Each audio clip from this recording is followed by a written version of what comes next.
Hello everyone, this is Kerry Anderson. Hope you all doing well. In today's video, I'll be talking about the 6 stages of attraction. If you like the video related with manifest power, I would like to request you all please do like, share, subscribe so that I will come up with more and more videos with lots and lots of stuff. So here we begin. Let's start. And I would like to know before starting my video, I hope you all doing well. So let's start. 6 stages of a relationship that all couples should understand. Grow stronger together and understand your partner better as you explore all stages of your bond. Now, the most important thing I will be talking about, the falling in love is easy. Enduring in love takes work. Some partners easily fly through all the stages of a relationship, overcoming all the ups and downs together and growing from strength to strength. Other relationships fail under pressure, fall apart, and head off in different directions due to a lack of trust, compatibility, loyalty, and patience. Every couple needs open communication, honesty, vulnerability, understanding, and effort. Understanding these stages helps you navigate any potential threats you may face. Scientists study the in and out of love within relationship and came up with a list of 6 main stages that a couple go through. We have listed some tips and hacks to help you get through these stages and make your relationship work. The very first stage, I'll be talking about the euphoric stage. The first stage of a relationship is the euphoric stage or the honeymoon period. It is a fresh, intense first love stage that all couples go through. When they first get together, couple in this stage feel intense joy and giddiness in the presence of their partner. Their love is passionate and they find it hard to stay away physically. When people are in this stage of a relationship, they often feel that they have found their soulmate. Couples in this stage are strangely extremely compatible with each other. They don't want any boundaries and want to be together all the time. They seem to merge into one being or at least desperately want to do so. However, as far as science is concerned, this stage is a fancy, make-believe stage that often shuts down the rational reasoning part of our brains. Couples in this stage usually experience biochemical changes in their brain. They have a cocktail of happy hormones coursing through their bodies, such as oxytocin, dopamine, and endorphins, which initiate and maintain a state of intense infatuation. The brain on the love drug can often lead us to feel addicted to our loved one and to ignore red flags, incompatibilities, or any other issues. Also, while they are in this early stage, people show a decrease in the activity of their brain prefrontal cortex, which deals with the negative judgment of others. Now, what to do in this stage? Enjoy it.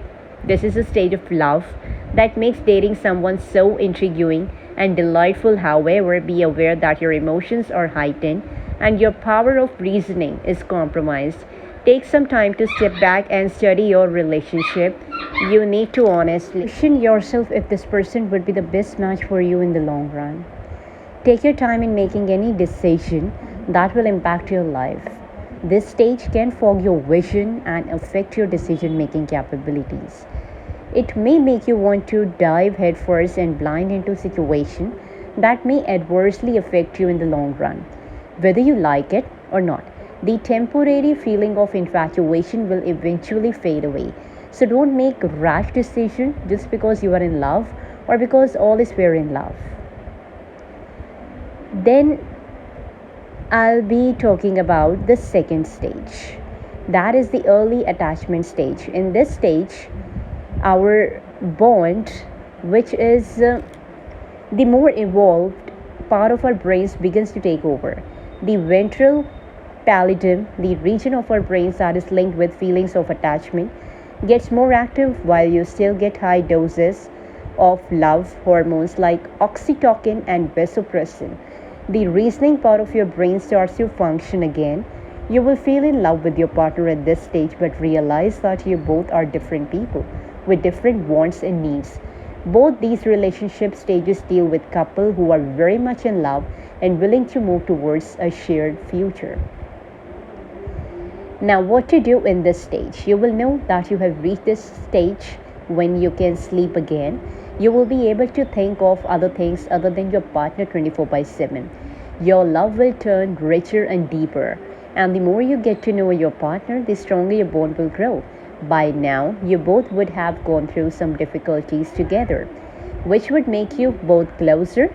It is important to support each other and work towards a partnership that brings out the best in both of you. Then it comes third stage, the crisis stage. The third stage of a relationship is the crisis stage, which deals with doubt and denial. In this stage, we finally start to notice the difference and issues between our loved ones and us. The honeymoon is finally over, and we are woken up from our trance with a loud bang. The power struggle between couple increases and resentment starts to brew. Unfortunately, disagreement and friction are natural in a relationship. This doesn't mean that the love is gone, but now the feelings of love are mixed with irritation, doubt, and alienation.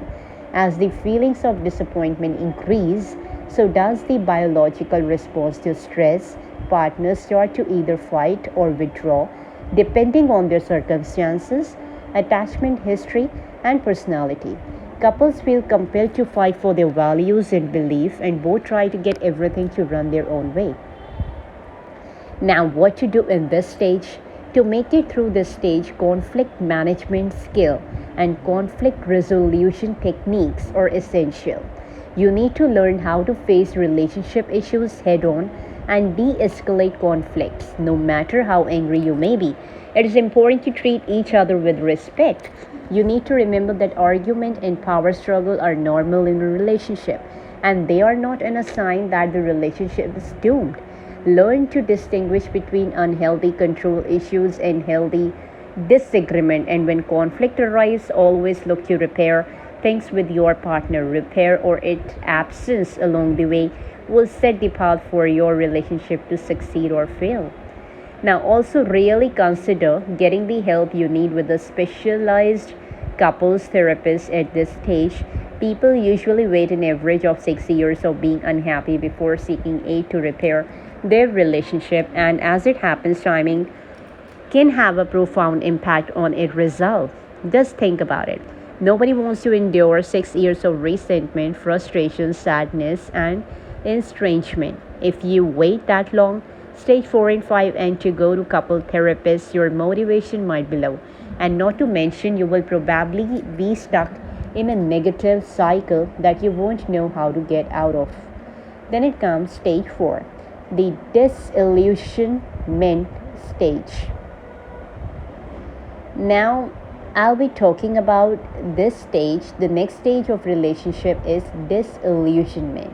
This is a stage where it may feel like the end of the relationship for some couples. At this juncture, everything is out in the open and the power struggle have come up to the surface. The issues that the couple had constantly been showing under the rug are now just too obvious. Some become excessively vigilant and paranoid. Others may slowly and quietly drift apart over time. They avoid conflicts and don't want to expend any energy into maintaining the deteriorating relationship. At this point, our initial feelings of passionate love have become a distant memory. Now, what to do in this stage? Create a safe space and clear the air. Stop avoiding issues and showing problems under the rug, as repetitive, pointless, and tiring these arguments may feel. Ignoring them means they are just going to pile up and become a huge lump under the rug, and it is easy to trip over it and never recover from the fall. Yes, it's true that there may be a lot of negative energy towards each other at this stage. To deal with this, practice showing kindness and affection even when you are angry or upset. You can feel angry or annoyed at your partner, but still spend some time together. At this stage, the brain starts to zero in on the relationship deficiencies. People tend to ignore things that are going right and focus on everything that is going wrong. Try practicing intentional gratitude. Remember the reason you two fell in love in the first place.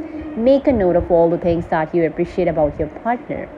Then it comes stage 5, the decision stage. This stage is to take the decision. The partner's reaching a breaking point, you may experience emotional breakdown. Start leaving your home for hours to avoid each other or move out. Self-protective behavior is common at this stage, as are remoteness and indifference. You have reached the stage when you begin to contemplate leaving for good and even make plans for breaking up. You may even crave a new beginning with another person. This is when we decide whether to leave, stay, or try to fix a relationship, or stay and do nothing. Now, what to do in this stage? At this stage, learning or improving your communication skills will not work, since the problem of miscommunicating has long passed. You have an entirely different problem. If you have reaching this point, you will have a real chance of saving the relationship only with the help of an experienced couple therapist. Most often, couple wants to get out of the relationship because they believe their partner is the problem without realizing that they are not. However, by mapping the origins of their issues and the pain and being vulnerable, both partners not only get the opportunity to understand each other but also process their primary emotions so that they can re engage in a more secure way to probably give the relationship another try. Even years of resentment or estrangement, which many feel can never be worked upon, can fade away. You must take charge and accept your own role in the deterioration of the relationship. Also, you need to commit to achieving real change. We can use this opportunity to learn the lesson that will enable us to become better people and allow the relationship to grow and deepen. However, if couples make a choice to go their separate ways, they can work on doing this in a constructive way and not make it a dirty battle of the exes. Then it comes last not the least, wholehearted love. The last stage of relationship is wholehearted love. This is when the relationship is at its best and healthiest. Couple experience self-discovery, true individuation, and true acceptance of each other's imperfections, both in themselves as well as their partners. This is when people realize that there is no such thing as a perfect match, which ironically may be conceptualized by others as a perfect match for being so good. Of course, there's still a lot of hard work involved in this stage, but now the couples are aware of the differences and have learned how to listen to each other. They know how to deal with uncomfortable conversation and can do so without attacking one another or feeling threatened. At this last stage, couples begin to relax again, laugh with each other, and deeply enjoy one another again. Now, what to do in this stage? Nourish your relationship and yourself. Work on appreciating each other's generosity, humor, resilience, flexibility, boundaries, self care, and purpose. You can stay in the stage as long as you both are able to sustain your own wellness as individuals. Make self growth and self care your goals and see them change other aspects of your life. All stages of relationship have their pros and cons. The secret is to work toward growing your love for one another at all level of the relationship. So that's all about the manifest power in this video. I'll be definitely coming in the next video with my another content. Till then, God bless you. Bye bye, and take care of your health.